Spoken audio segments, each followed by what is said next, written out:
হঠাৎ শুনে বাড়ির দরজার মধ্যে আওয়াজ, আল্লাহ করিম, আমারে কিছু ভিক্ষা দেও, আমি 3 দিনের না খাওয়া ক্ষুধার্ত। স্ত্রী ডাক দিয়া কয়, স্বামী আমার একটু রেস্টে পড়ে যাও, ভিক্ষুকের বিদায় দাও, লোকটা অসহায়। স্বামীর মাথা গরম, জীবনে কেউরে ভিক্ষা দেই না, সময় নাই, যখন তখন মনে চায় দরজায় দাঁড়াইছে, কত বড় বেয়াদব, গালাগালি শুরু করছে।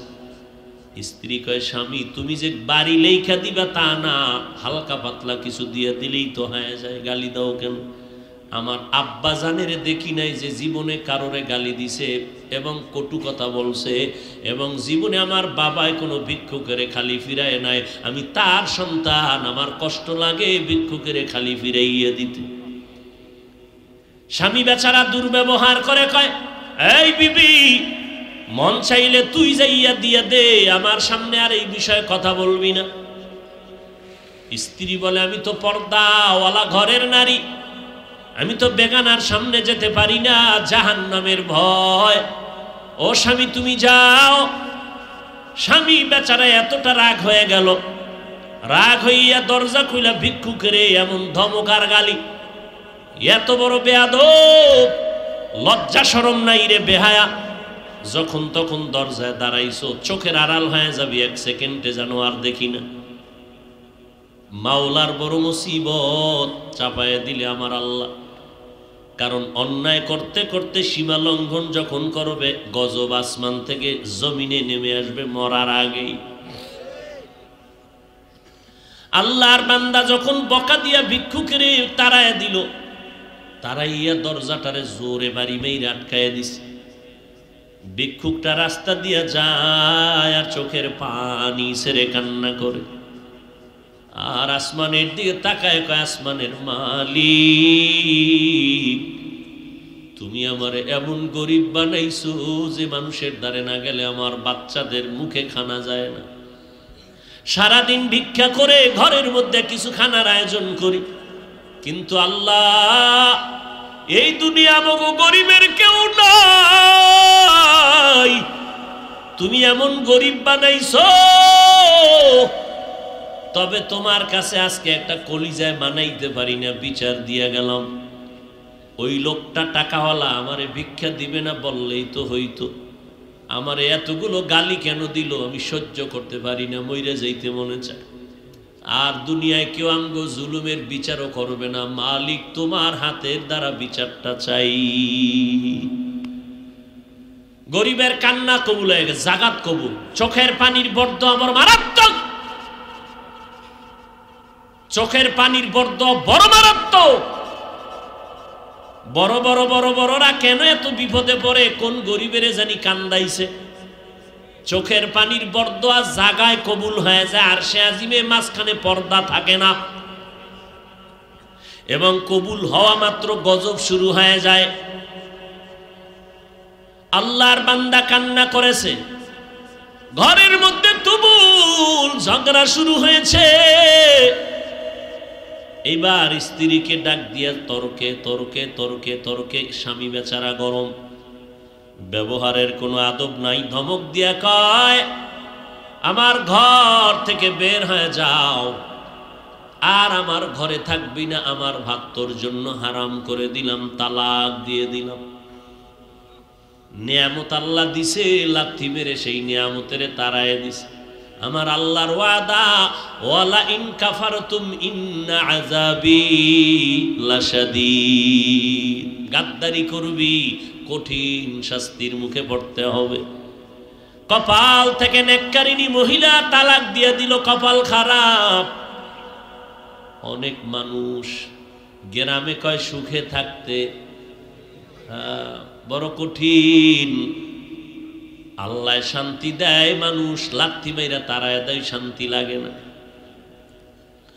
আল্লাহর বান্দি চোখের পানি ছেড়ে কান্না শুরু করলেন, কারণ জাতের মাইয়া যারা, জাতের অজাতের না, জাতের যারা মাইয়া, এরা টাকার দিকে তাকায় না, সম্মান আর ইজ্জতের দিকে বড় নজর করে।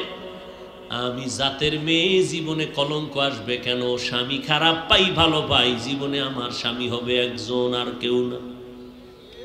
কলঙ্কের বোঝা নিতে চাই না, কে তার কান্না থামাবে? বাধ্য হইয়া আল্লাহর বান্দি কান্না করে করে করে করে বাবার বাড়ি চলে গেল।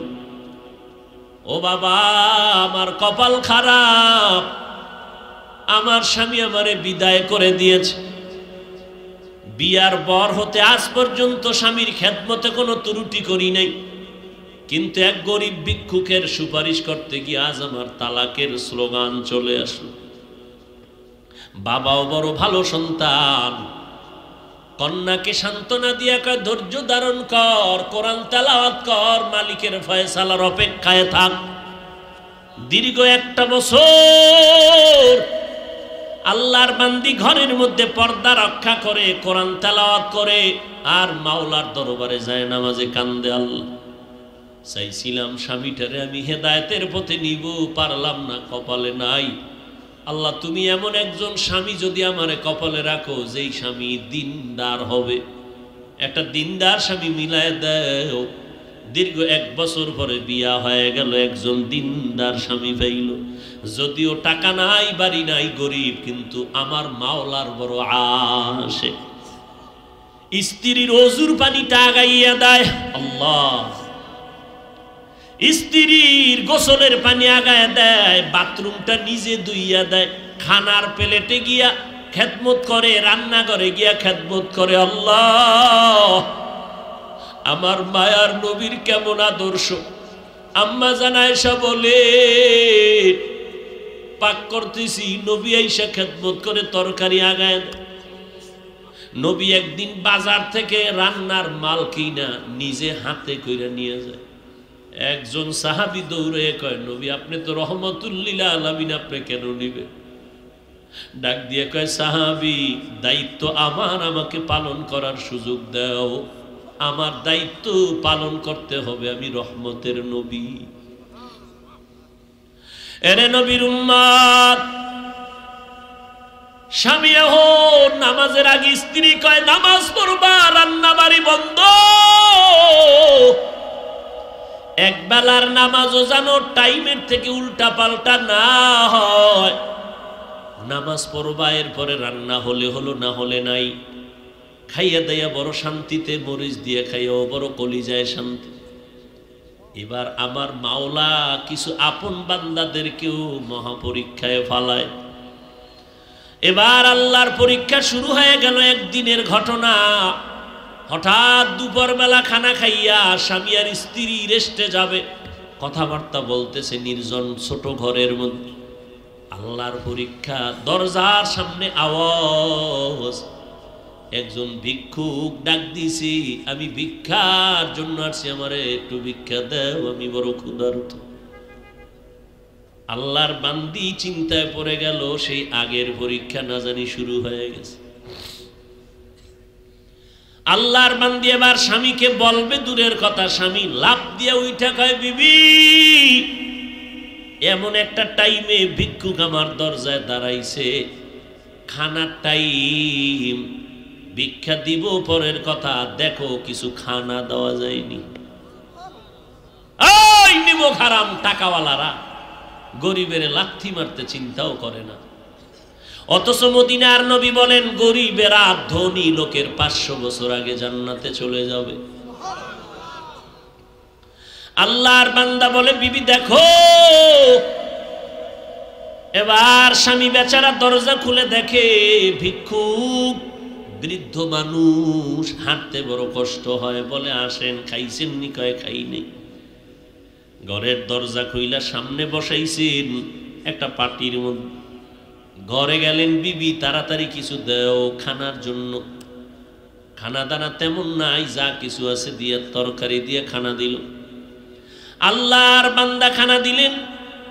ভিক্ষুক ঘরের সামনে বসে বসে খানা খায়। হঠাৎ ঘরের মধ্যে আল্লাহর বান্দির নজর একটা পড়ে গেল ওই ভিক্ষুকের চেহারার মধ্যে। আল্লাহর বান্দি মহিলা ভিক্ষুকের চেহারায় অনিচ্ছায় নজর পড়ার পরে কেমন যেন শরীরের মধ্যে একটা কম্পন শুরু হয়ে গেল। মহিলা ঘরের মধ্যে গিয়া বালিশ চোখের সামনে নিয়ে কাপড় দিয়া চেপে কান্না করে। স্বামী ডাক দিয়া কয়, বিবি তুমি কেন কান্না করো? বলে আল্লাহর কুদরত দেখে কান্না করি। বলে কি আল্লাহর কুদরত? বলে ও স্বামী তুমি জানো না যেই ভিক্ষুকটারে তুমি খানা দিয়েছো এই ভিক্ষুকটার চেহারায় আমার নজর পড়েছে।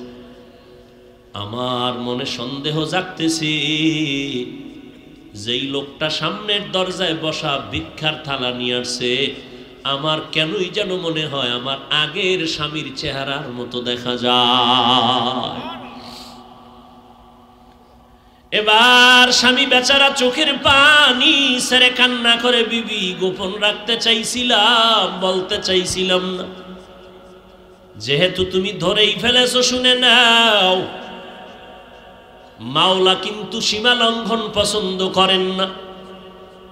তোমার মতো একটা নেককারিনী বিবি পাইয়া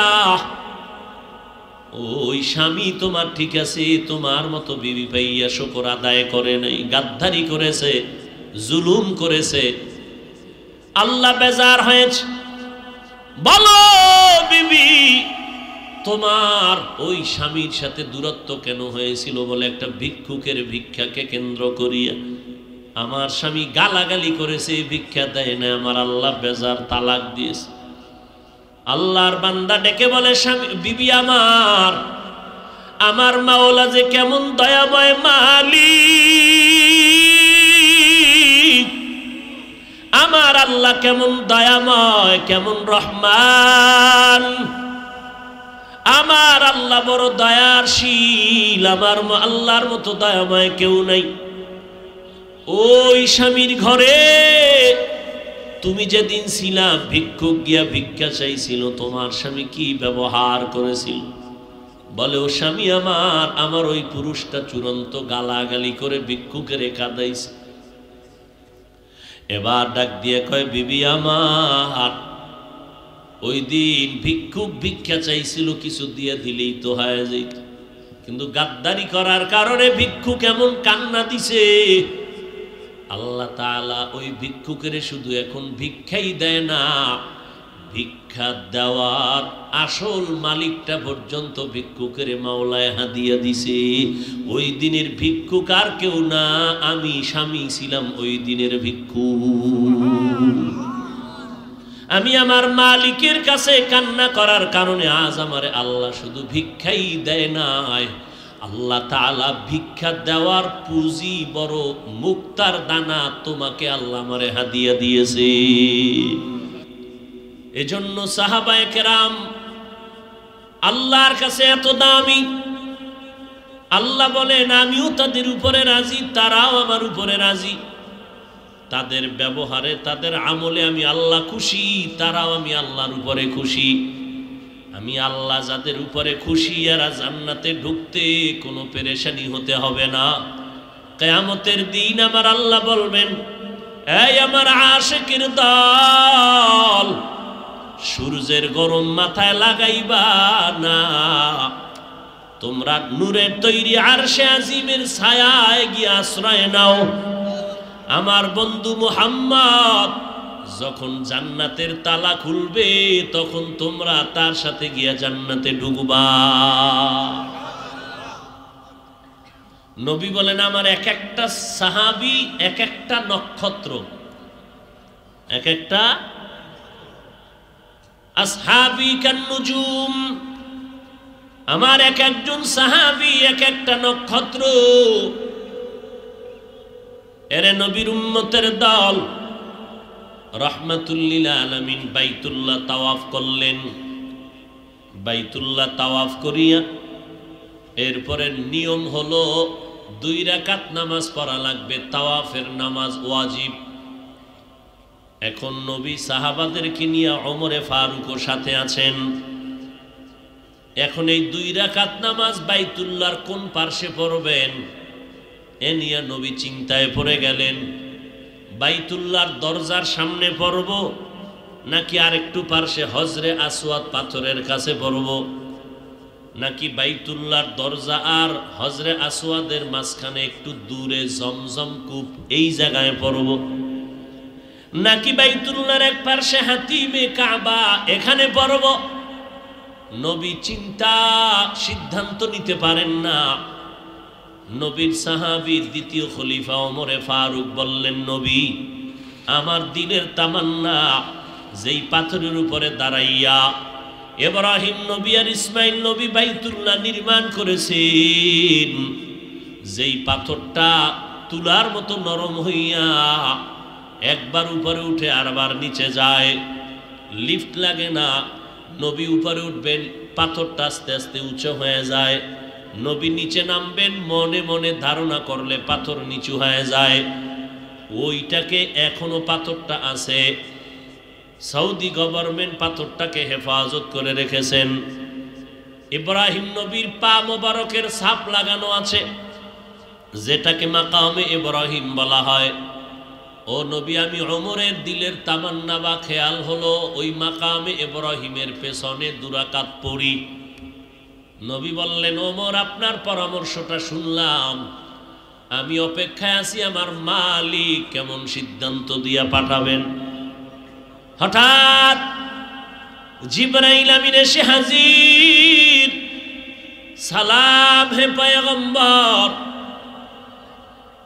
আল্লাহ তাআলা নামাজের ক্ষেত্রে সিদ্ধান্ত দিয়েছেন হাতিমে কাবা না, জমজম কূপের কিনারাও না, বাইতুল্লাহর দরজার পাশেও না, হজরে আসওয়াদ পাথরের কিনারায়ও না। ওমরে যেই মশওয়ারা দিছে, যেই খেয়াল পেশ করছে, ওমরের কথা আমার আল্লাহ মেনে নিয়েছেন, আপনাকেও মানতে বলেছি। সেই ওমরের বিরুদ্ধে যদি কোনো টুপিওয়ালা কথা বলে, রসুলের হাদিস মতে ওই বান্দা মাওলানা ঠিক, তবে ইসলামের ব্যানারওয়ালা ভণ্ড। সাহাবায়ে কেরামদের বিরুদ্ধে যারা বলবে ইশারা ইঙ্গিতে তারা আহলে বাতেল, কোনো সন্দেহ। এই রকম টুপিওয়ালা আমাদের সমাজে অভাব নাই, খুব সতর্ক, সাবধান। এমন নবী পাইছি রে মুমিন, আল্লাহ আমাদেরকে এমন একজন নবীর উম্মত বানাইছেন, যেই নবীর উম্মতের হায়াত হলো 60 থেকে 70-এর মাঝ বরাবর গড়। নবী পেরেশান হয়ে গেলেন, অল্প হায়াতে আমার উম্মত বেশি নেক কেমনে করবে? আল্লাহ কয়, নবী জানায় দেন, এই অল্প সময় আমি আপনার উম্মতের অনেক বছর, হাজার বছরের নেকও আমি দান করব অল্প সময়। লাইলাতুল কদরি খায়রুম মিন আলফি শাহর, এক রাতের ইবাদত 1000 মাসের থেকেও বেশি। খায়রুন 1000 মাসের না, বরং 1000 মাসের থেকেও বেশি। বলে বেশি কত? কিয়ামত পর্যন্ত। ওই সময় 1000-এর হাজারের উপরে গণনা ছিল না। কিয়ামতের আগে যত গণনার মান বাড়বে, হাজার, লাখ, কোটি, মিলিয়ন, বিলিয়ন, ট্রিলিয়ন, আরো যদি আসে, ইডারে 1000 শব্দ লাগায় দাও। এক রাতের কদরের রাতে ইবাদত করবি রমজান মাসের মধ্যে 1 লক্ষ 1000 মাস না, 1000 লাখ, 1000 লাখ মাস, 1000 কোটি মাস, কেনা 1000 মিলিয়ন মাস, 1000 ট্রিলিয়ন মাস, 1000 বিলিয়ন মাস। কিয়ামতের আগে যদি আরো আসে 1000 লাগাইয়া দিবি, আমি আল্লাহ এর থেকেও বেশি পরিমাণ সওয়াব তোমার আমলনামায় দিব। আতিনা ফি দারে দুনিয়া না হাসান, আতিনা ফি দারে উকবানা হাসান, ইয়া গিয়াসাল মুস্তাগীসিন ইহদিনা লাফতিখারা বিল উলুমে ওয়াল গিনা। উম্মতের জন্য নবী নেয়ামত, স্ত্রীর জন্য নেককার স্বামী বড় নেয়ামত, সন্তানের জন্য মা বাবা বড় নেয়ামত, মা বাবার জন্য নেককার সন্তান বড় নেয়ামত, মুসল্লিদের জন্য একজন তাকওয়াওয়ালা ইমাম বড় নেয়ামত, উম্মতের জন্য উলামায়ে আহলে হক বড় নেয়ামত। আমি মানুষটার জন্য আমার চোখ দুইটা বড় নেয়ামত, আমার দুটো হাত বড় নেয়ামত, আমার হাতের প্রত্যেকটা আঙ্গুল এক একটা আলাদা নেয়ামত। যার একটা আঙ্গুল নাই তার কাছে জিজ্ঞাসা করো একটা আঙ্গুল কেমন দাম। যার এক চোখ আছে আর এক চোখ নাই তারে জিজ্ঞাসা করো চোখের কত দাম। আল্লাহ বলেন এগুলো গণনা করে শেষ করতে পারবি না। ওয়া ইন তাউদ্দু নি'মাতাল্লাহি লা তুহসুহা। এখন একটা একটা গণনা করিয়া বান্দা তুমি শুকর আদায় করতে পারবা না। আমি আল্লাহ কত বড় দয়াময়, আমি তোমারে সুন্দরভাবে আসান করে দিলাম শুকরের নেয়ামতের শুকর আদায় করা। কয় কেমনে? কয় তুই গণনা করবি হাত দিছে কে আল্লাহ, তো শুকর আদায় করব আল্লাহর। বান্দা পা দিছে কে আল্লাহ, চক্ষু দুইটা কে দিছে আল্লাহ। এভাবে গণনা কইরা আলাদা আলাদা শুকর আদায় করতে গেলে তোর জীবন শেষ। আমি আল্লাহ একটা শব্দ দিয়া দিলাম, ওই শব্দটার মধ্যে সব ঢুকায় দিলাম। বান্দা তুই গণনা করে করে যত কিছু বলবি এক কথায় বলে দিবি সব নিয়ামতের শুকর আদায় করার উপযুক্ত একমাত্র আমার আল্লাহ। এক শব্দে ঢুকায় দিলাম। কি শব্দ? কি শব্দ? আলহামদুলিল্লাহ। অর্থ কি? সব গুণগান কার? সব, কোনটাই বাদ নাই। আল্লাহ আমারে মানুষ বানাইছেন, এই নিয়ামত কার? শুকর আদায় করব কার? আল্লাহ আমারে মুসলমান বানাইছেন, নিয়ামত কার? শুকর আদায় করব কার? আল্লাহ আমারে আখিরি নবীর উম্মত বানাইছেন, নিয়ামত কার? শুকর আদায় করব কার? একটা একটা করিয়া পারবি না। আমি শব্দ শিখাই দিলাম আলহামদুলিল্লাহ। এই শব্দ তুই আদায় করবি, জাগাত নিয়ামতের শুকর আদায় হয়ে যাবে সাময়িকভাবে। কিন্তু বান্দা হাকিকতে নিয়ামতের শুকর আদায় করার মানে কি? বলে আল্লাহর রাজি খুশি অনুযায়ী তোমার জীবন চালাও, এটাই হবে নিয়ামতের শুকর। নবীজি যার কোনো গুনাহ নাই, আল্লাহ কোনো গুনাহ রাখেন নাই, আমার নবীর কোনো গুনাহ নাই। আহলে সুন্নাত ওয়াল জামাতের চূড়ান্ত আকীদা, সমস্ত আম্বিয়া কেরামরা নিষ্পাপ। কিন্তু এক বক্তা সাহেব বললেন নবীরা ভুল করেছেন, আল্লাহ নবীদের দিয়া ভুল করাইছেন। হ্যাঁ, নাউজুবিল্লাহ একটু চিন্তা করেই বলবেন, কারণ আপনার হুজুরে যদি বলে তো নাউজুবিল্লাহ বলা যাবে না। কথা ঠিক না? তবে ফলাফলটা লিখে রাখ। তোর হুজুরে নবীরা ভুল করেছেন বলার কারণে যেমন বেঈমান, তুমি হুজুরের ভক্ত হইয়া চুপ থাকার কারণে বেঈমান। তুমি প্রতিবাদ না করার কারণে বেঈমান। নবীরা ভুল করেছেন, আল্লাহ করাইছেন, তার মানে নবীরাও দোষী, আল্লাহও দোষী। ইন্ডিয়ার খবর, সোনার বাংলার খবর, তাজা খবর। এদেরকে চিহ্নিত করো। এরা আলেম ঠিক, মুসলমান ঠিক, তবে হক না বাতিল। এদের কারণে আজ মুসলমান দিশেহারা, পথহারা, কোথায় যাবে? নামাজ পড়তে ঢুকছে মসজিদে, নিরাপদ জায়গা, শান্তি নাই। কেন শান্তি নাই? দ্বন্দ্ব ছিল এত বছর মসজিদের বাইরে, এখন ভেতরে ফিতনাবাজ। আল্লাহ হেদায়েত দান করুন। আল্লাহ তাআলা আমাদেরকে এত সুন্দর করে বানাইছেন। আমার নবীর কোনো গুনাহ নাই। ওই নবী সারা রাত নামাজে দাঁড়ায় আছেন, সারা রাত। আর বক্তায় কয় বেশি নফল ইবাদত লাগে না, করলে তোর বাপের সমস্যাটা কি রে বদমাস? লাগে না বয়ান শুনতে চাইছে কোনো মুসলমান? জুমার নামাজের আগে সুন্নাত লাগে না, কে জিগাইছে তোমারে? এই বয়ান ছাড়া তোমার আর বয়ান নাই?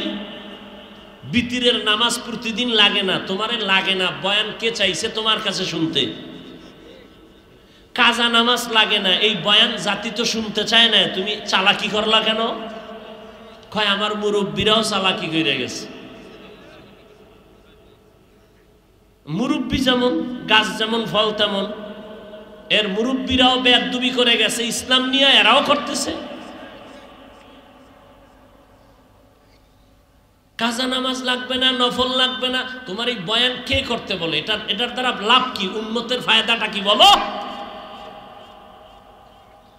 এরপরে আমার সামনে বসো, ওলামাদের সামনে বসো, এরপরে জিজ্ঞেস করব পাই টু পাই, সাহাবায়ে কেরাম সারা রাত নামাজ পড়ছেন কেন, আমার রসুল সারা রাত পড়ছেন কেন, এর জবাব আগে দাও।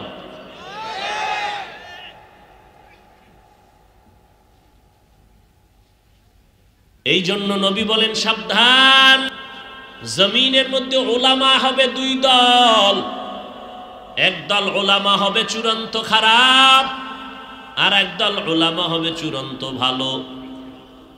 قال النبي صلى الله عليه وآله وسلم ألا إن شر الشر شرار العلماء وإن خير الخير خيار العلماء।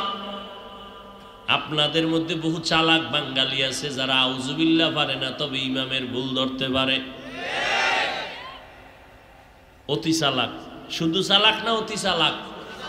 অতি চালাকের আর এক নাম বেয়াদব, মুখস্থ থাকবে।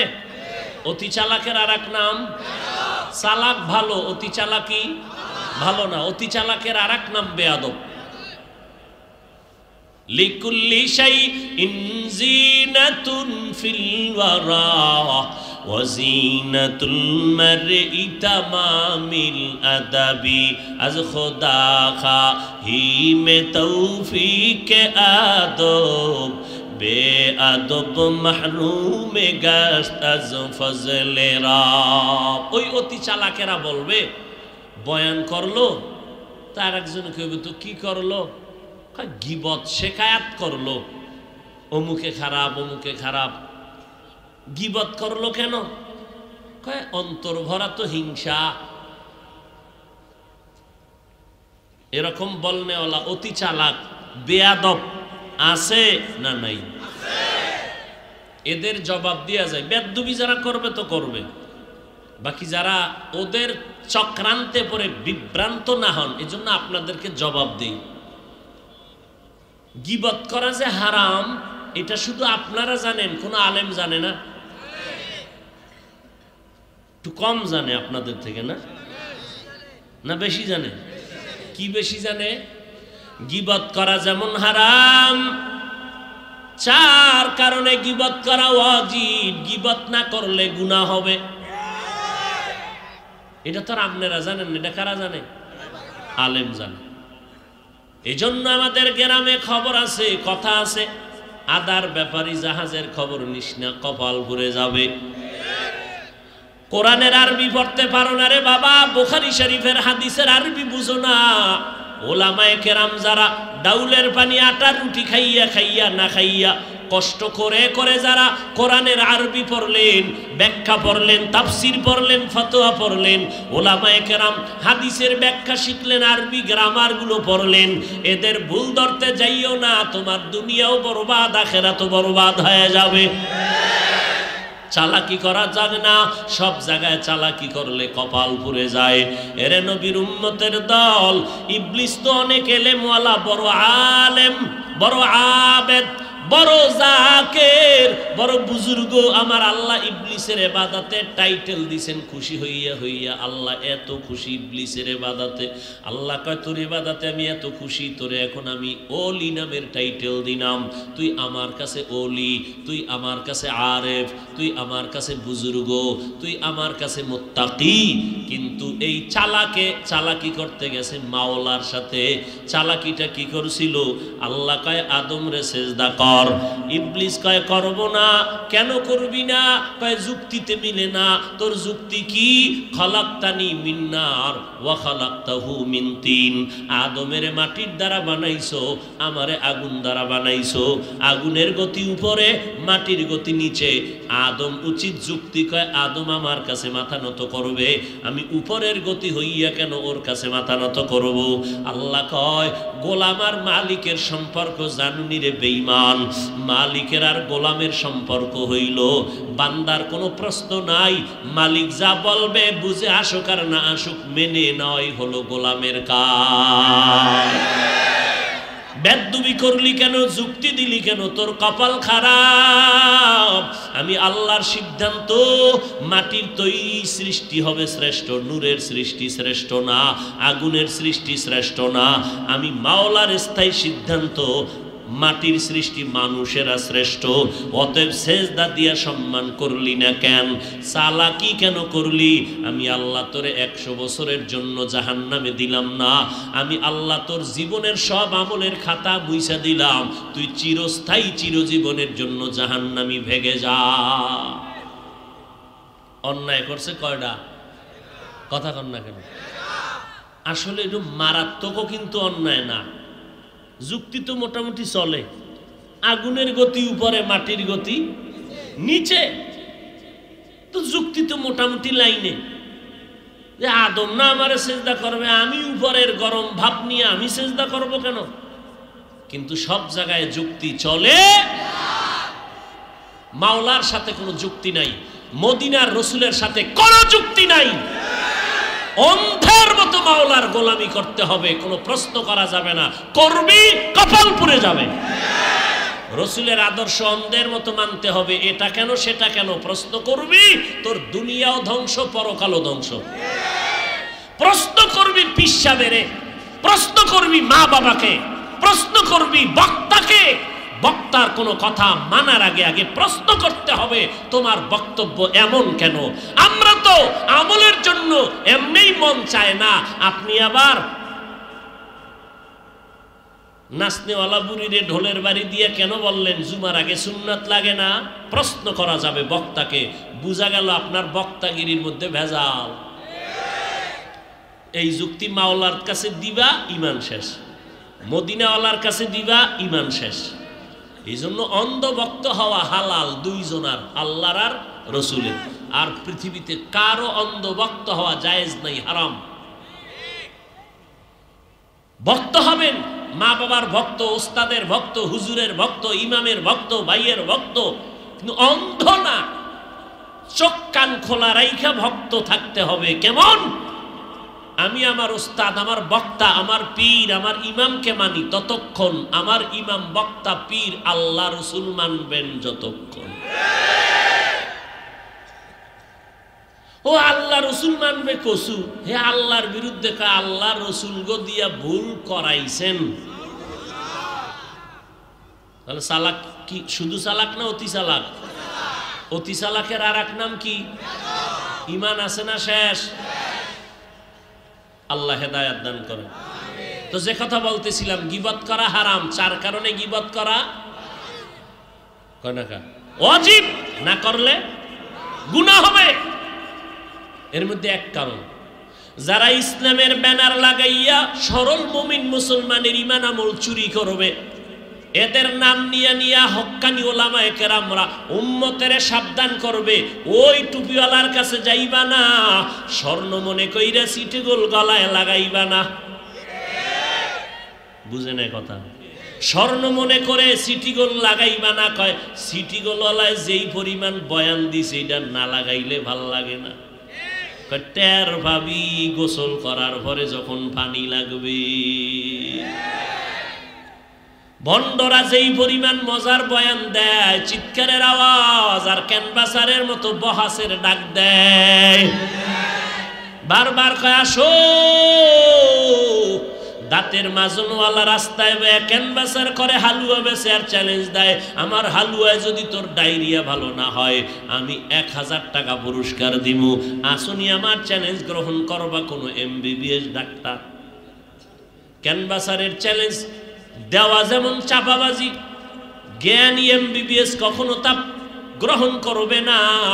এই জামানার মধ্যে বাতিলেরা চাপাবাজি করে, এই শুধু চাপাবাজি করে বহাসের ডাক দেয়। যখনই এমবিবিএস ওলামায়ে কেরামরা বলে আসো, তখন কয় যাত্রাবাড়ি যাব না, ওখানে যাব না, সেখানে যাব না, ওই ক্যানভাসার বটগাছ তলা যাইতে বড় মজা পায়। ঠিক কিনা বলো? ঠিক এই ঘুরতে ঘুরতে কই গেছে, বটগাছ তলা গেছে। এলমেদিনের মার্কাজার যাত্রাবাড়ি ঢোকার সাহস হয় নাই। আল্লাহ হেদায়েত দান করুন। ওদের হেদায়েত না, বেদাতের হেদায়েত নাই। কও বেদায়েতের হেদায়েত আমাদের চাও, আমাদের চাও। আল্লাহ আমরা যেন ভণ্ডদের চক্রান্তে পড়ে না যাই। ভণ্ডদের বিরুদ্ধে গীবত হইলেও গীবত করবা ঈমান বাঁচাবার জন্য। আলেমরা বলবে তাদের নাম নিয়া, এটা বললে গীবত হলেও সওয়াব। বলো গীবত হলেও। এবার দলিল নাও। ওয়াইলুল লিকুল্লি হুমাযাতিল লুমাযা আল্লাযী জামাআ মালান ওয়া আদ্দাদা। আসেনি? ব্যাখ্যা পড়ো, কয় পারি না। বাংলাও পারো না? বাংলা না পারলে মর। বাংলাও পারবি না তো দুনিয়াতে আইছো কেন?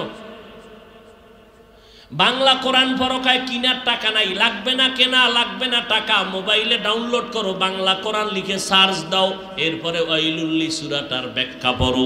30 পারার মধ্যে যাও, শেষে ওখানে দেখবা গীবত করা হারাম, গীবত করা হারাম, গীবত করা হারাম। 4 কারণে গীবত করা ওয়াজিব। কার গীবত করবে, কে করবে, বিস্তারিত দেওয়া আছে। 2 নাম্বার কথা হলো ভণ্ডদের বিরুদ্ধে, বাতিলের বিরুদ্ধে আমার নবী কথা বলেছেন। অতএব ভণ্ডদের বিরুদ্ধে কথা বলা হিংসা না, বরং মদিনাওয়ালা নবীর সুন্নাত। ভণ্ড বাতিলের বিরুদ্ধে কথা বলা হিংসা না সুন্নাত? আমার আল্লাহর কোরআন নিয়ে তুমি কলম দরবার, আমরা চুপ থাকবো না?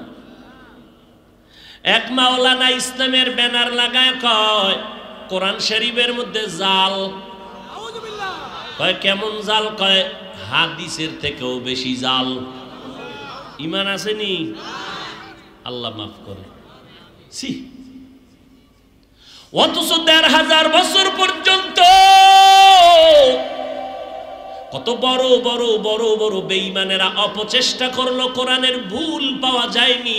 আজও পর্যন্ত একটা ভুল কেউ বের করতে পারে নাই।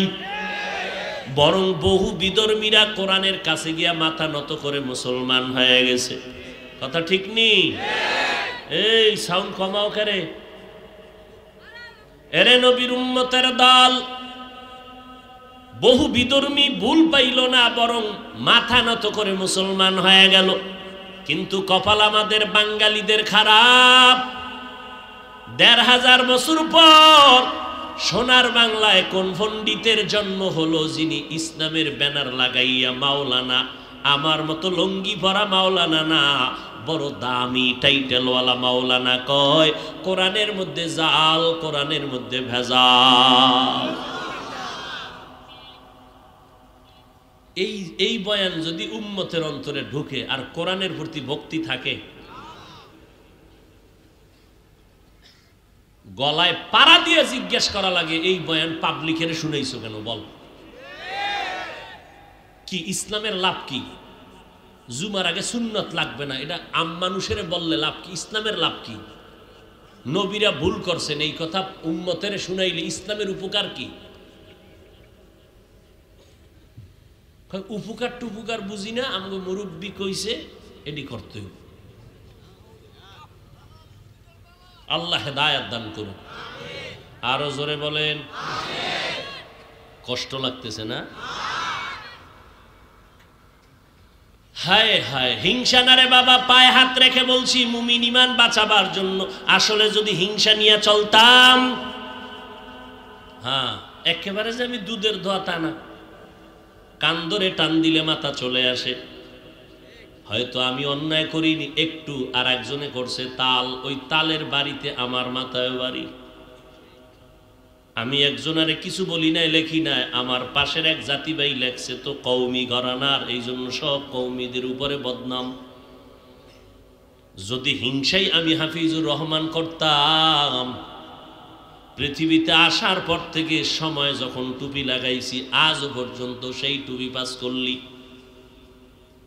জীবনে অন্য টুপি মাথায় পরি নাই।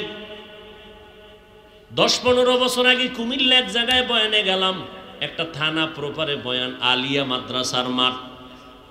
বড় একজন হুজুর ডাক দিয়ে কয়, হাফিজ ভাই, আমগো এখানে তো সব উল্টা পাল্টা মানুষ, আপনি টুপিটা পাল্টাই স্টেজে গেলে একটু ভালো লাগতো। আমি বললাম, সিনা বাবনের হইতা লাগে না, আমি যেই মানুষ আমার বয়ান এইভাবেই চলবে, বয়ান শুনে কিনা শুনে আপনি ঘরে বয়া থাকেন, আমারে শুধু চেয়ারে বসায় দেন, এরপরে তাকায় দেখেন মাঠের অবস্থা কি। যদি আজকে সেই পাঁচকুল্লি, জীবনে অন্য টুপি পরি নাই, কিন্তু যদি হিংসাই করতাম অন্য টুপির বিরুদ্ধে তো 2-1টা বয়ান করতাম। কই করি নাই তো, হিংসা কেমনে বুঝলা? আমি তো বলি নাই জাল টুপি ফালায় দাও, গোল টুপি সিরা ফালাও। তোমগো হুজুরে তো কইছে পাঁচকুল্লি সিরা ফালায় দাও, মুসলমানের না। আমরা কি হিন্দু? তো কি এবার সহ্য হয় কি ওয়াজ করবো কন্ত? অন্তরে যদি হিংসা নিয়ে থাকতাম, আমার বাবা জীবনে স্কুলের বারান্দায় পাঠায় নাই, জীবনে আমারে হাফ প্যান্টও পরায় নাই। ফুল প্যান্ট তো পরের কথা, হাফ প্যান্টও বাবায় পরায় নাই, শার্ট পরায় নাই। সেই ছোটবেলার থেকে ছোট ছোট লঙ্গি কিনা পরাইছে, পায়জামা পরেছি। এমনকি এই যে জামা দেখতেছেন গোল জামা, দুনিয়াতে আসার পর থেকে যেদিন জামা ঢুকছে আজও পর্যন্ত কোনো কানিফারা জামাও বাবায় পরায় নাই। আমি ফতুয়া দিচ্ছি না, আমার বাবার আদর্শের বয়ান শোনাচ্ছি। কিন্তু কোনোদিন তো অন্য টুপির বিরুদ্ধে বলি নাই, অন্য পোশাকের বিরুদ্ধে বলি নাই। তো হিংসা কেমনে বুঝলা? কোনোদিন তো আলিয়া মাদ্রাসার বিরুদ্ধে বলি নাই, স্কুল কলেজের বিরুদ্ধে বলি নাই, তুমি হিংসা কেমনে বুঝলা? আমরা দাঁড়াইয়া ইয়া নবী সালামু আলাইকার কেয়াম করে সালাম দেই না, জীবনেও দেই না, কিন্তু যারা দেয় আমরা তো একবারও তাদের গালি দেই নাই, দেখলে সালাম দেই। হিংসা কেমনে বুঝলা? কওমি মাদ্রাসায় জীবন ভর পড়েছি, কোনদিন আলিয়া মাদ্রাসায় যাই না, অথচ যেই মাদ্রাসায় ছোট থেকে বড় হইয়া লেখাপড়া করছি, বরগুনা পীর সাহেবের মাদ্রাসা, এক পার্শ্বে আলেম পর্যন্ত বিশাল আলিয়া মাদ্রাসা, পার্শ্বে কওমি মাদ্রাসা, কয়েক ক্লাস পড়ানো হয়। কোনদিন আলিয়া মাদ্রাসার বিরুদ্ধে বলি নাই, স্কুল কলেজের বিরুদ্ধে বলি নাই, জীবনভর কওমি মাদ্রাসায় পড়লাম। কই হিংসা তুমি কোন জায়গা দিয়া পাইলা রে বাবা? আসলে হিংসা কার অন্তরে একটু চিন্তা করো, আর আমার আল্লাহকে ভয় করো। हर के दारत खौफे हक दर दिल मदरम जन्नतुल मअवा देहद उरा मकाम। তোমরা আবু হানিফাকে পর্যন্ত মুশরিক বলেছো, কিন্তু আমরা ডাক্তার জাকির নায়ক সাহেব নিয়ে এই আহলে হাদিস লাইনে যারা আছে কোনোদিন একটা নাম ব্যঙ্গ করেও উচ্চারণ করি না, গালি তো বরের কথা। কিন্তু ডাক্তার জাকির সাহেব যখন এক পর্যায়ে মাযহাবের পক্ষে বয়ান দিল, তখন আবার তার ভক্তরা তার বিরুদ্ধে চলে গেল। আমরা কোনোদিন খারাপও বলি নাই, আমরা কোনোদিন অশালীন কথা বলি নাই, এবং এখনো বলি না, কারণ ওই লোকটা খারাপ না, তার চলাফেরার আদর্শ খারাপ হতে পারে, কিন্তু মানুষটা খারাপ বলার কোনো উপায় নাই।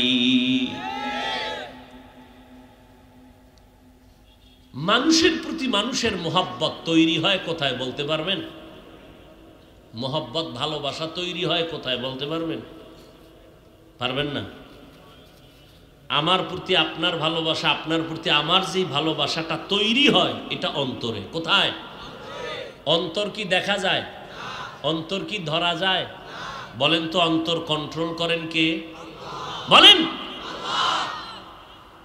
তো জাকির নায়েক সাহেবকে যারা মোহাব্বত করছে টাকার কারণে, ভালোবাসা তৈরি করে দিয়েছেন কে? আমি হিংসা করলে কি লাভ? হিংসা কেন?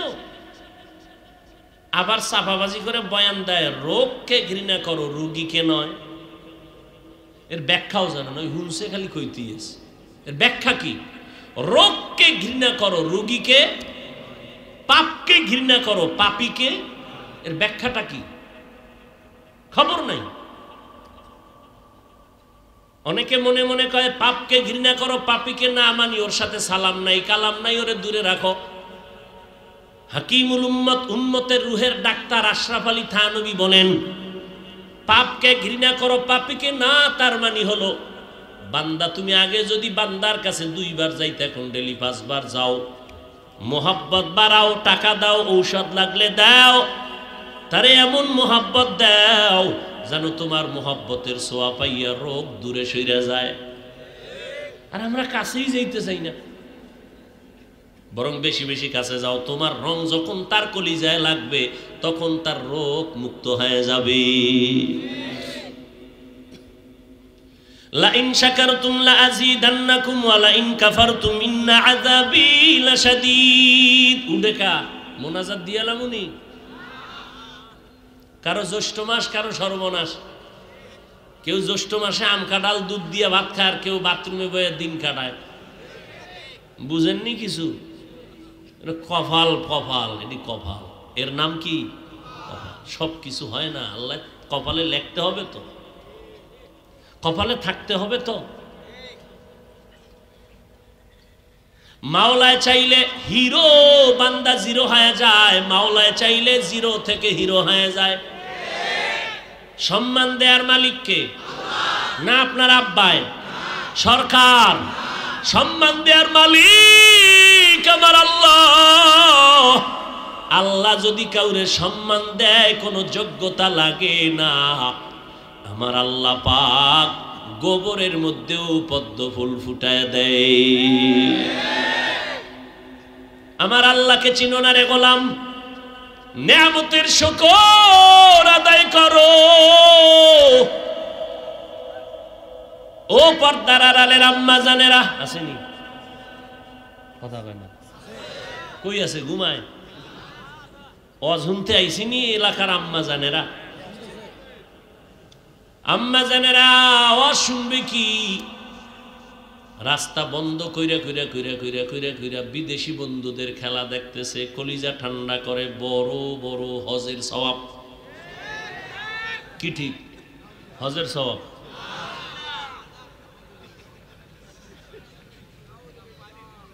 গাড়ি নিয়ে ঢুকতেছি, কি ব্যাপার রাস্তা আটকাইয়া খেলা চাও কেন? কয় আপনার ভাল না লাগলে 10 কিলোমিটার ঘুরে এরপরে ফজরের পরে বাসায় যাও, রাস্তা আমার আব্বাই বানাইছে। মদিনার ইসলাম কয় মানুষের চলাচলের পথকে ব্যাহত করে আটকাইয়া কোনো কাজ করবি আমার আল্লাহ তোরে লানত দিবে। সারা রাত ঘুম নাই, নামাজ নাই, রোজা নাই, পর্দা নাই, এমন জোরে এক একটা গুলকির গোলের আওয়াজে চিৎকার দেয়। চিৎকারের কারণে বিল্ডিং এর মধ্যে, ঘরের মধ্যে ঘুমের বাচ্চা লাফ দিয়া ভয়ে উঠে যায়। ঘুমান্ত মানুষ ভয় পায়, ওখানে কি হইল? ডাকাত আইলো না চোর আইলো? খবর নাই। কে বলবে এই কথা? যারে দিয়া ভূত ছাড়ামু তারেই যদি ভূতে পায় তো উপায় কি? जिंदगी में बंदगी तू करना है, जिंदगी में बंदगी तू करना है, जिंदगी में बंदगी शर्मिंदा है, जिंदगी बे बंदगी शर्मिंदा है। दुनिया में हो दुनिया का ताल्लुबगार ना हो, बाजार से गुजर हो खरीदार ना हो, दुनिया में हो दुनिया का ताल्लुगार ना हो, बाजार से गुजर हो खरीदार ना हो। ये दुनिया एक मसले कागज फूल है, ये दुनिया एक मसले कागज फूल है। जिंदगी में बंदगी तू करना है, जिंदगी में बंदगी तू करना है। जिंदगी बे बंदगी शर्मिंदा है, जिंदगी बे बंदगी शर्मिंदा है। जिंदगी में बंदगी कुन बंदगी, बंदगी बे जिंदगी शर्मिंदगी, जिंदगी बे बंदगी शर्मिंदगी। এরে আল্লাহর বান্দা খেলা খেলা কইরা কত বান্দা দুনিয়া থেকে চলে গেল চিৎকার দিয়া। ওর কলিজার বন্ধুটা জিততে পারে নাই, মইরা গেছে ঠাস কইরা। এই মরণটা শহীদ, বিনা হিসাবে জান্নাত। কেমন পাগল হইছো রে যুবক, কয়দিন আর বাহাদুরি করবি? আজ উলামায়ে কেরামদের কথাকে মূল্যায়ন করলি না। উম্মতের জন্য উলামায়ে আহলে হক বড় নেয়ামত। মায়ার নবী সারা রাত নামাজে দাঁড়িয়ে আছেন। আম্মা জান আয়েশা বলেন, নজর করে দেখি নবীর পা মোবারক গুলো ফুলে গেল। নবী এত ব্যথিত, এত কষ্ট। আমি আয়েশা নবীকে প্রশ্ন করলাম, নবী এত কষ্ট কেন করেন? আল্লাহ তো আপনার গুনাহগুলো নাই, কোনো গুনাহ নাই, মাফ।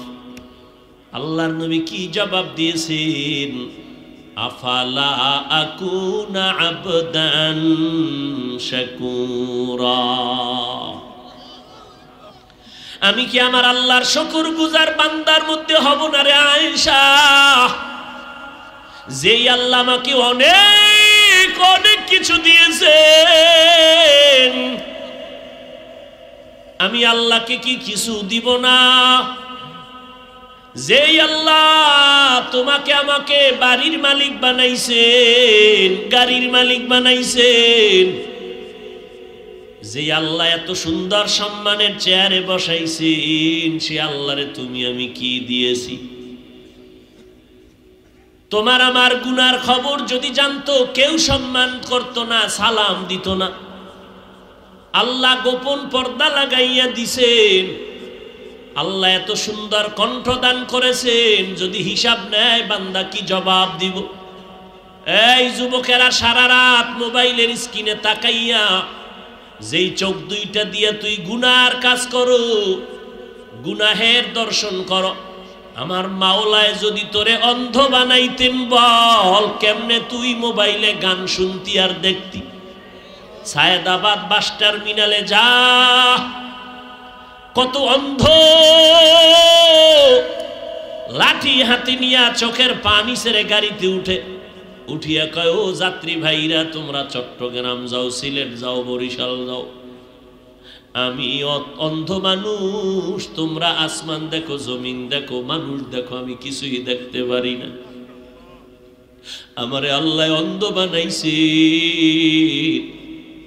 আমি বুঝি চোখের কত বড় মূল্য। আমারে তোমাদের দয়া হলে একটু যাত্রা পথে আমারে 2-1 টাকা দাও। তোমরা যদি আমারে 2-1 টাকা দাও, আমি এই টাকা নিয়ে সন্ধ্যাবেলা কিছু ডাল চাল নিয়ে ঘরে যাব।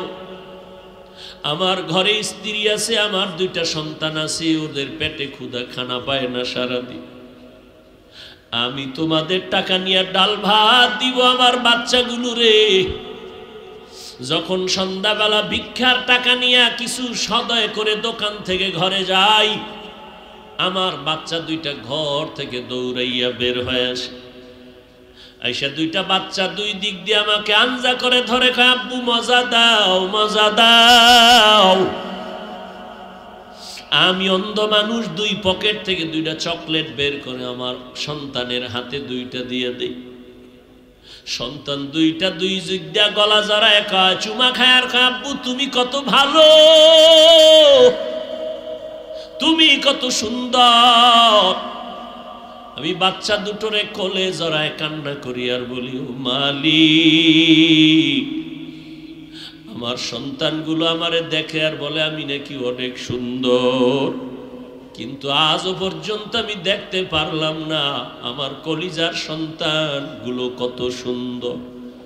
তুমি আমারে অন্ধ বানাইছো। এ যুবকেরা, দুনিয়াতে ভালো হইয়া আসছে, কিন্তু অনেক মানুষ অসুস্থ হইয়া অন্ধ হয়ে গেছে। তোর অন্তরে কি ভয় লাগে না? আল্লাহ যদি তোর চোখের পাওয়ার নিয়ে যায়, জীবনে কোনো ডাক্তার আর পাওয়ার ফিরায় দিতে পারবে না। আজকে গুনাহ করতে করতে তোর চেহারাটা আয়নার কাছে নিয়ে দেখ, তোর চেহারার মধ্যে কোনো লাবণ্যতা নাই, কোনো উজ্জ্বলতা নাই।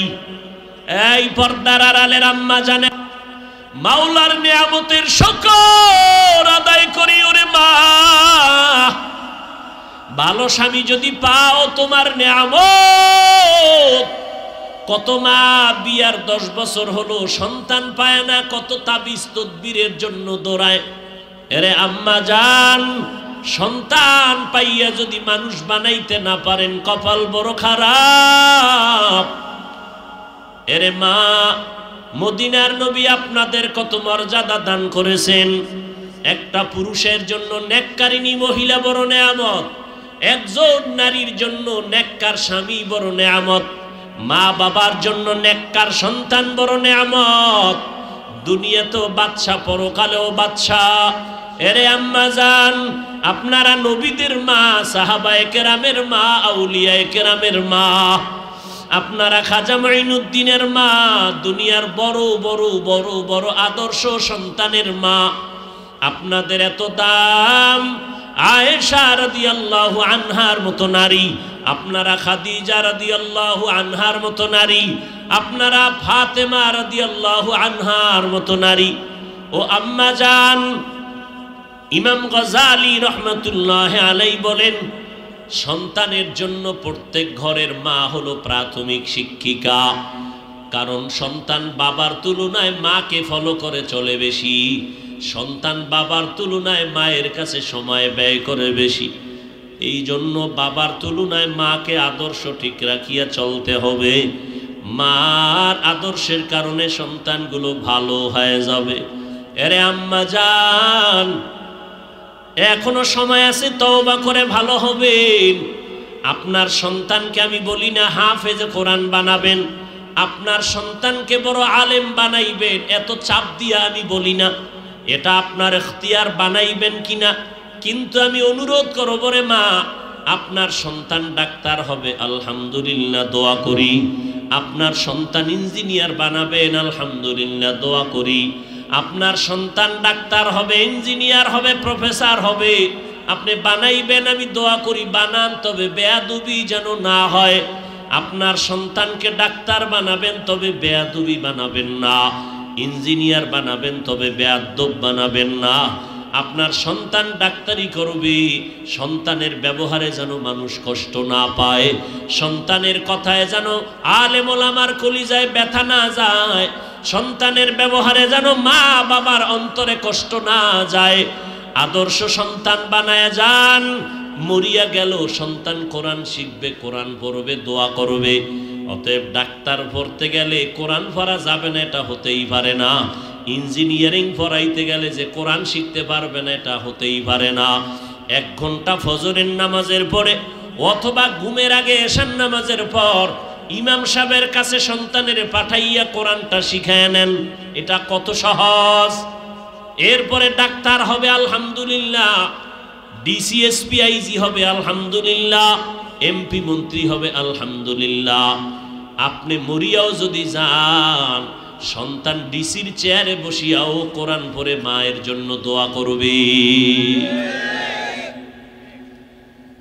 এজন্য আল্লাহর নবী বলেন, আদ-দুনিয়া কুল্লুহা মাতা ওয়া খায়রু মাতা'id দুনিয়া লিমরাতুস সালিহা।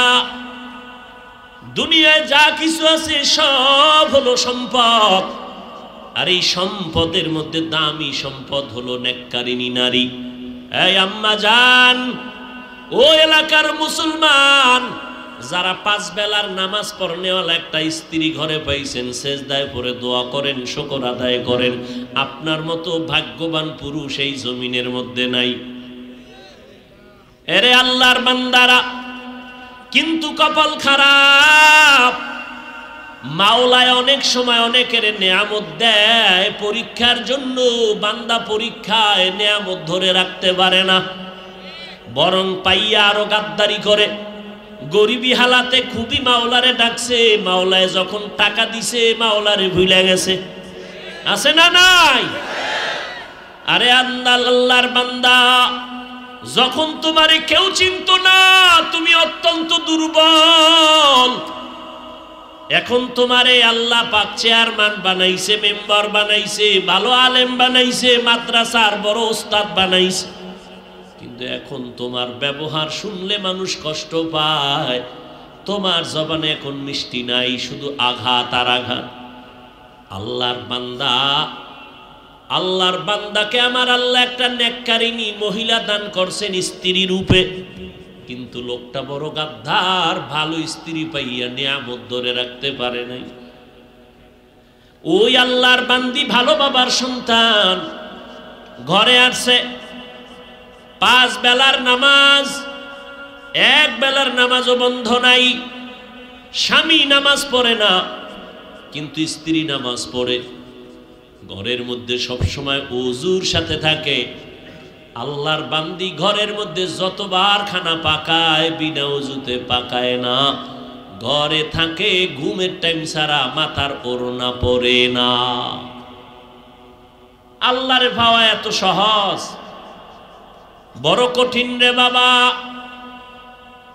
কয়জন আল্লাহর আশেক দাঁড়ায় বলবেন, আমার ঘরের স্ত্রী ওযু ছাড়া রান্না করে না, আমার ঘরের মহিলা মাথার কাপড় কখনো ফালায় না।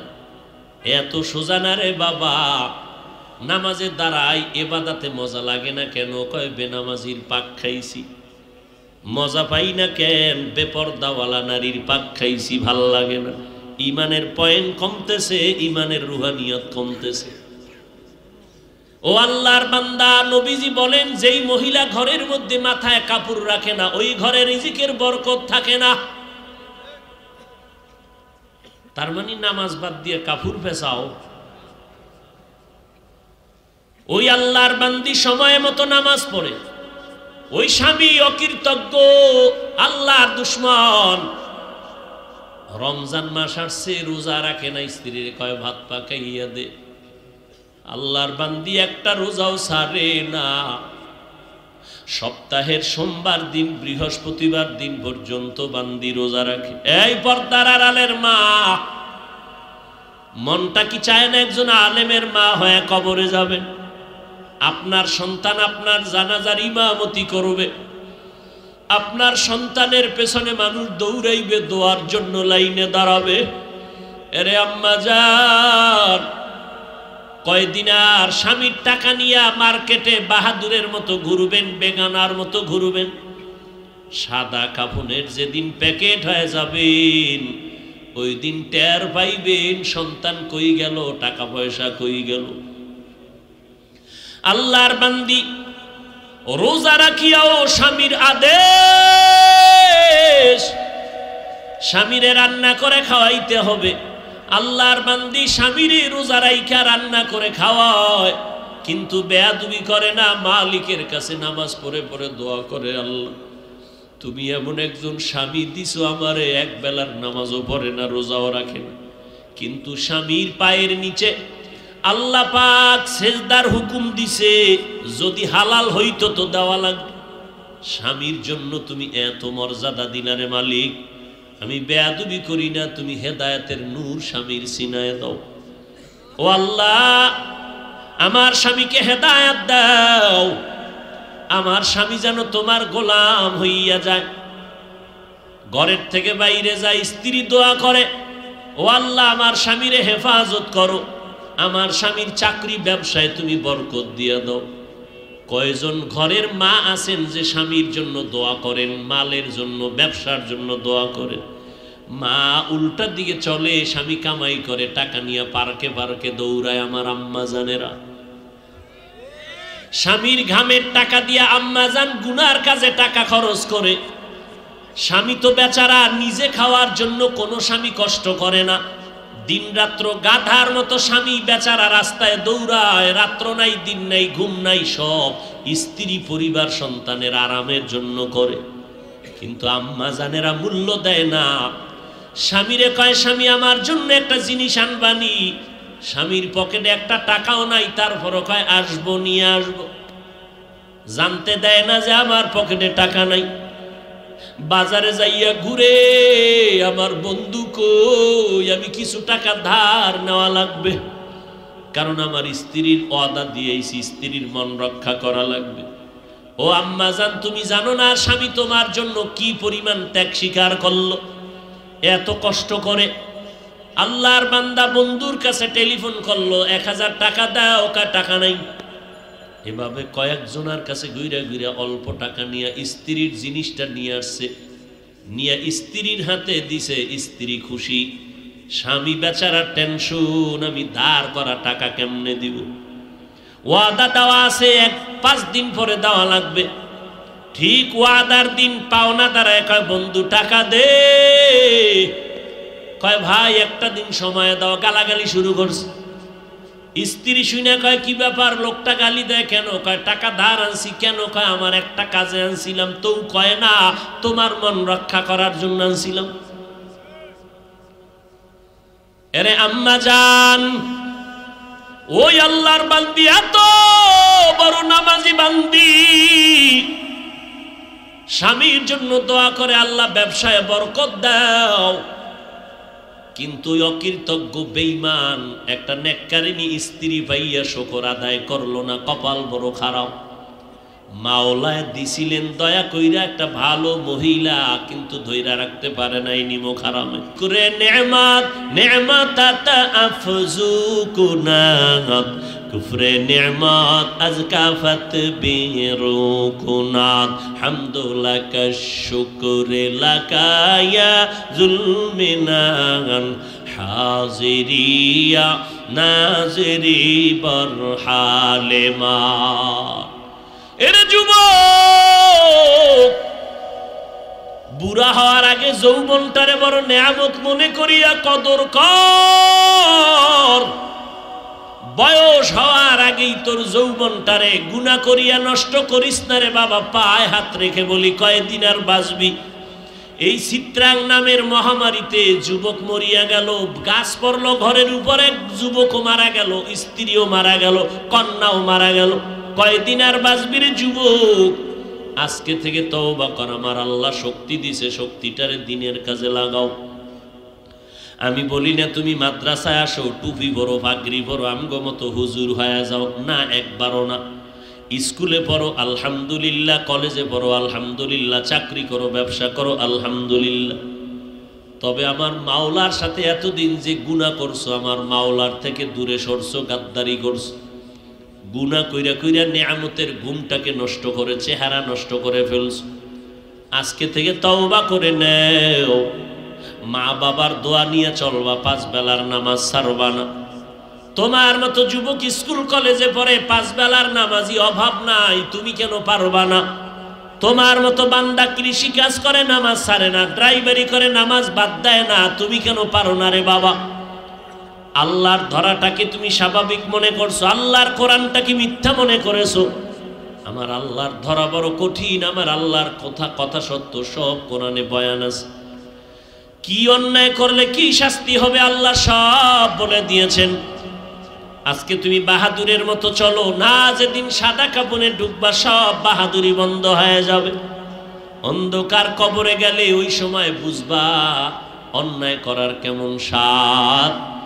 অতএব আল্লাহর কোরআন সত্য মনে করিয়া, নবীর কথা সত্য মনে করে, ওলামায়ে কেরামের কথা সত্য মনে করিয়া আল্লাহর কাছে তওবা করে নাও। মনটাকে বুঝাও রে মন। আমার মতো যুবক জীবনে মাদ্রাসায় পড়ে না, আলিফ বা তাও জানে না, স্কুল কলেজে পড়িয়াও যদি নামাজ পড়ে আমি কেন পারি না? কপাল আমার এত কেন খারাপ? আমার মতো বান্দা যদি ড্রাইভারি করে, র্যাব, আর্মি, পুলিশ, বিডিআরের চাকরি করে, কোটি টাকার ব্যবসা করে, নামাজ পড়ে আমি কেন পারি না? এরে আম্মা জানের, আপনার মতো বহু মা এখনো এই এলাকার মধ্যে আছে, 5 বেলার নামাজ পড়ে, রাতে তাহাজ্জুদের নামাজও পড়ে, পর্দা করে, হালাল খায়, বেপর্দায় কোথাও যায় না। ও আম্মা জান, আজকে সময় আছে, তওবা করে নেন। বৃদ্ধ বাবাজিরা, আল্লাহর কাছে তওবা করেন। কয়দিন আর বাঁচবেন?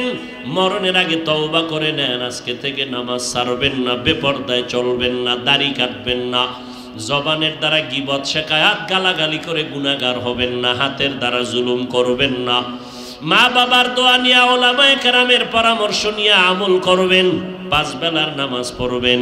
গলায় ছুরি আসলে মরে যাব, তারপরও নামাজ ছাড়ব না। তবে সবার কপালে তওবা নসিব হবে না। আমার নবীকে 13 বছর দেখলো, বয়ান শুনলো, তারপর আবু জাহাল কালেমা পড়ে নাই। এই জমিনে কিছু শক্ত অন্তরওয়ালা থাকবে, কোনো বয়ানে তাদের দিলটা নরম হবে না, তওবা করার ভাগ্য হবে না। তবে 2-1 আল্লাহর বান্দা মরণের কথা স্মরণ করিয়া যদি তওবা করে, আল্লাহকে ডেকে ডেকে বলে, হে মালিক, এই ময়দানে আমার মতো গুনাহগার কেউ নাই, গুনার কারণে হাত না পাক, চোখ না পাক, জিহ্বা না পাক, অন্তর না পাক, এই অবস্থায় যদি তওবা না করিয়া কবরে যাই, ওই অন্ধকার কবরে কেউ নাই, কেউ নাই, অন্ধকারের ঘর, মাটির ঘর। আল্লাহ পাকের দরবারে যদি জবাব দিতে না পারি, গ্রেফতারি পরোয়ানা শুরু হয়ে যাবে, ওই কবর জাহান্নামের আগুনে ভরে যাবে। আল্লাহর কাছে তওবা করো, মরিয়া গেলে যাব, হায়াতের মালিক আল্লাহ, ইজ্জতের মালিক আল্লাহ, রিজিকের মালিক আল্লাহ। জীবনে মরলেও আর নামাজ ছাড়বো না, বেপরদায় চলবো না, মা বাবার বিরুদ্ধে যাব না, ওলামায়ে কেরামের বিরোধিতা করব না।